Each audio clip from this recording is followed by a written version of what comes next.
Hello, I am Michael Huell and I'm the owner of Michael's Vacations. And today I'm going to go over one of the questions I'm asked probably more than any of the others, and that is, should we be considering a day at Universal Studios? And my answer is a really easy one. However, it does depend on the ages of the children that are in the party, okay? So before I go into what a fantastic day it is, let me go into the ages issue, okay? My only problem with Universal Studios is that they don't have enough yet, because they are building new attractions there. But as of right now, they don't have enough attractions for very young children. I'm talking about your 3, 4, 5, 6-year-olds. The way I normally answer the question is that the minimum age for me to recommend is an age 7. And I say a brave age 7, meaning that they have past experience with thrill rides or thriller type shows or movies, something like that. Because the main concern are the Harry Potter attractions, which is the main reason why people are asking me about Universal Studios. So the author was given full reign to do whatever she wanted to with the attractions and with the staging and the theming and all of that. And it's brilliant. It's so well done. In fact, if you've heard how great the Star Wars area is for the Hollywood studios over at Disney World, that was their response to how fantastic the Harry Potter lands, I ought to say. So if I have a brave 7-year-old, then I don't worry so much. The author chose the darkest elements from the movies, and I'm really bad with pronouns, but you know those black flying demon things that suck the soul out of the children? Those are only about 4 feet away in one of the major show rides. So my children have to have a very strong understanding of what is reality versus fantasy. As long as they do, I don't have any concerns about them. Even if they're not old enough to ride the big, huge looping roller coasters that Universal has, it doesn't matter. Even if they never stepped foot on a single major roller coaster and only did the Harry Potter world as well as all the other attractions, you're going to have an amazing day. Okay? The other age group scenario is when I have that 7 or 8 or 9-year-old who is old enough to go and have a great day, but they have younger siblings who are the 5, the 4, the 6 years old. And that's okay. That's when I can say, yes, that's all right. You can go and have a great day, because you have everything suitable for the older children, and you do have options for the young children. If they're on a major thrill ride that's not suitable for them, just like at Disney World, there's always something that's nearby, whether it's ice cream, which we all love ice cream. Thank you very much for having that available, or snacks or shopping or just walking in the area. There's always something to do while the older sibling is on some of these bigger type rides. All right, so now that I've gone into the age concerns, just know what an amazing day it is.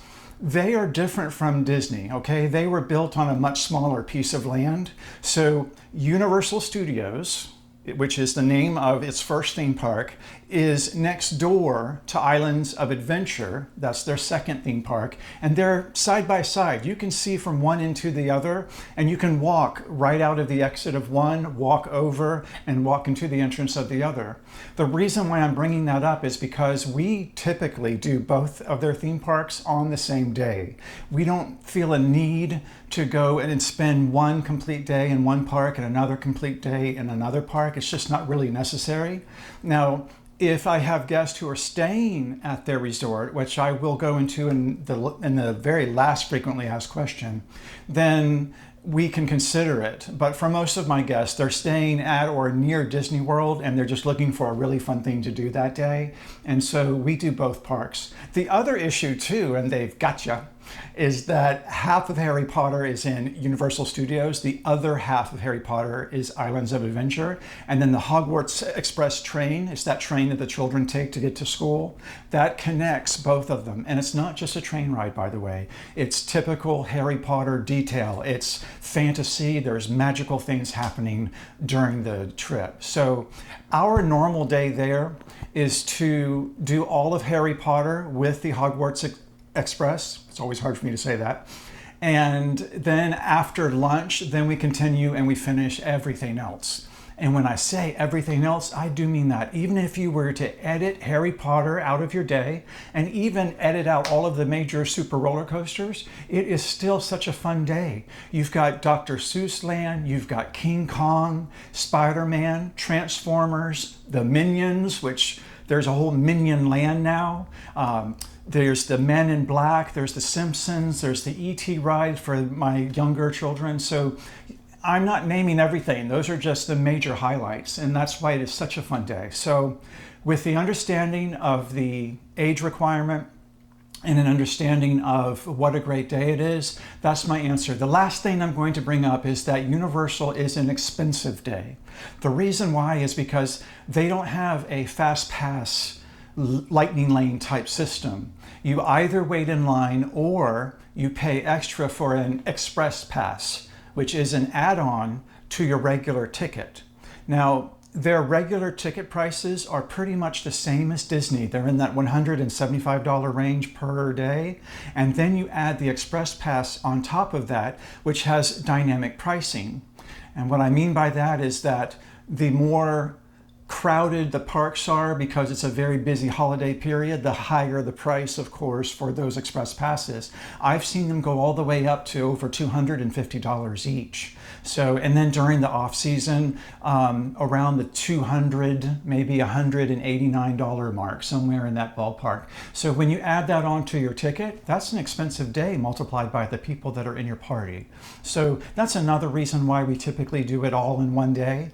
Our normal day when we're hosting guests there, great day. We all love taking guests there because it's so much fun. You can tell by my face here. We're normally done by around 3. So we will start nice and early. We will have a great day. We have a true, genuine lunch break. Then we go back into the afternoon. And usually by around 3, maybe 3:30 at the latest, we've done everything. We've seen everything that our guests wanted to. Some of my family stayed later because there's, just like every other theme park, there's so many options. But that's our average day there. Okay, so we covered the ages, we've covered the pricing, we've covered all of that. Now in my next frequently asked question, I want to go into the fact of maybe you should consider staying at Universal for your Universal portion and staying at Disney World for your Disney World portion. There are some really valid, very good reasons why. So even if you weren't interested in it, take a look at my next video. It is the last one that I've made for these frequently asked questions. If you've watched more than one, I do hope that you've enjoyed them. I do hope they've been helpful. And let's finish up with, should you stay at a Universal hotel? Okay, thank you very much, and I will see you there.